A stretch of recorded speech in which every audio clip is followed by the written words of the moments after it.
ఆనాడు ఈ శాసనసభ నియోజకవర్గంలో ఉన్నటువంటి సమస్యలన్నింటినీ కూడా రాసుకుని ఆ సమస్యలన్నిటికీ కూడా ఆ రోజు మాటిచ్చాం. రాబోయేది ఇందిరమ్మ రాజ్యమే, ప్రజాప్రభుత్వమే.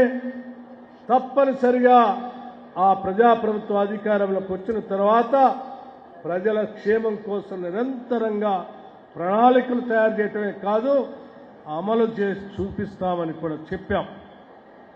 అందులో భాగంగా దేవాదుల లిఫ్ట్ ఇరిగేషన్ సంబంధించి పనులన్నీ వదిలిపెట్టి 10 సంవత్సరాల ఆనాటి టీఆర్ఎస్ ప్రభుత్వం గాలికి వదిలేస్తే వచ్చే కాంగ్రెస్ ప్రభుత్వంలో తప్పనిసరిగా దేవాదుల ప్రాజెక్టుని ప్రయారిటీగా తీసుకొని పూర్తి చేసి దాని ద్వారా నీళ్లను పూర్తిగా అందించే కార్యక్రమాన్ని కూడా చేస్తామని చెప్పాం. చెప్పినట్టుగానే దేవాదుల ప్రాజెక్టు దగ్గర రివ్యూ ఏర్పాటు చేయటమే కాదు, దానికి కావలసిన నిధులను కూడా రిలీజ్ చేస్తూ ల్యాండ్ ఎక్విజిషన్ సంబంధించిన నిధులు కూడా పెండింగ్ ఉంటే ఆ నిధులను కూడా రిలీజ్ చేస్తూ వడివడిగా దేవాదుల పనులు కూడా పూర్తి చేపిస్తా ఉన్నాం.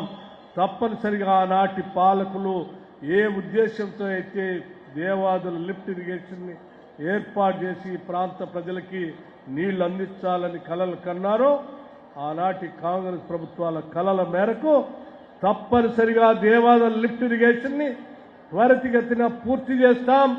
నీళ్లని ఈ ప్రాంతానికి సంపూర్ణంగా అందించే కార్యక్రమం కూడా ఈనాటి కాంగ్రెస్ ప్రభుత్వం తీసుకొని ముందుకు వెళతాం.